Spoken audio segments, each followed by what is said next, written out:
거대 양당의 극한 대립으로 기성 정치권에 대한 회의가 커지는 가운데 제3세력의 움직임도 본격화하고 있습니다. 내년 총선에서 대안을 자처하며 우후죽순처럼 등장해 돌풍을 노리고 있지만 대선 주자급을 포함한 중량감 있는 인물이 없이는 미풍에 그칠 것이란 관측도 동시에 나오고 있습니다. 조성호 기자의 보도입니다.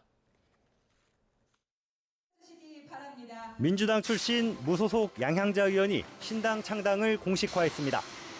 당명은 한국의 희망, 좋은 정치와 과학 정치, 생활 정치를 앞세워 거대 양당과 차별화를 강조했습니다.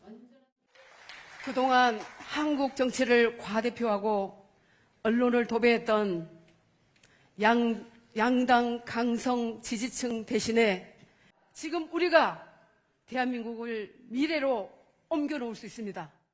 김종인 전 국민의힘 비대위원장과 신당을 준비하는 금태섭 전 민주당 의원도 9월 창당 준비기구를 띄우는 걸 목표로 속도를 내고 있습니다.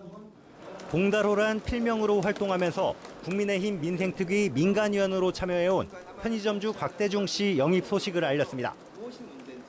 원내 3당인 정의당은 노동, 녹색 정치 세력을 중심으로 혁신 재창당 방침을 밝혔습니다. 다만 양 의원과 금 전 의원이 추진하는 중도보수 진영 신당과 손을 잡는 데는 선을 긋고 있습니다. 그분들이 살아왔던 어떤 궤적, 정당을 선택해왔던 과정들 이런 것들을 놓고 볼 때는 지금 그분들과 당을 함께 한다는 것에 대해서는 상당히 회의적이라고 하는 말씀을 다시 한번 드리고요. 정의당 소속 류호정, 장혜영 의원 등은 진영을 아우르는 청년 정치 세력화를 모색하고 있습니다. 이처럼 제3세력 논의가 잇따르는 건 끊임없이 반복하는 거대 양당의 등을 돌리고 있는 이른바 무당층이 30%에 육박할 만큼 거대 양당이 유권자들 마음을 얻지 못하고 있는 현실과 무관치 않다는 분석이 많습니다.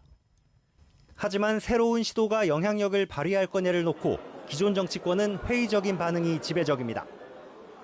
과거 돌풍을 일으킨 자민련 김종필 전 국무총리, 국민의당 안철수 의원 같은 거물 정치인의 참여나 지역 기반이 없다는 게 한계로 꼽힙니다. 탄탄한 어떤 지역 기반이 우선 되어야 하고 또 굉장히 유명한 인물이 중심에 있어야 한다. 가장 중요한 것은 선택을 받아야 합니다. 근데 그 선택을 어떻게 받을 수 있을지. 다만 총선을 앞두고 제3세력 간 합종연행이 관심을 끌어모은다면 수도권을 중심으로 작지 않은 바람을 일으킬 가능성까지 배제하기는 아직 이르다는 관측도 적지 않습니다. 거대 양당에 대한 불신이 제3세력 논의의 불씨를 지피고 있다는 점에서 지금의 양당제가 신뢰를 얼마나 되찾느냐가 내년 총선의 변수 가운데 하나인 것만은 분명해 보입니다. YTN 조성호입니다.